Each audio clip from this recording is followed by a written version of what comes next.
BTS তারকা Jungkook এবং এসপার সদস্য উইন্টারকে নিয়ে নতুন করে প্রেমের গুঞ্জন ছড়িয়েছে।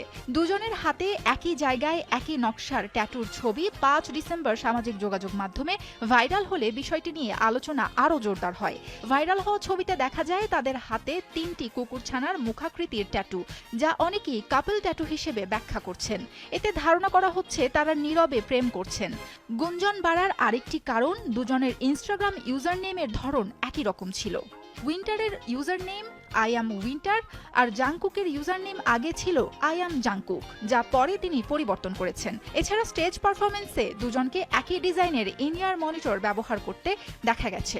এটি নিয়েও ভক্তরা গোপন সম্পর্কের ইঙ্গিত খুঁজছেন। তবে এখন পর্যন্ত জাংকুকের প্রতিষ্ঠান বিগ হিট মিউজিক বা উইন্টারের প্রতিষ্ঠান SM এন্টারটেইনমেন্ট কেউই এ বিষয়ে কোনো আনুষ্ঠানিক মন্তব্য দেয়নি।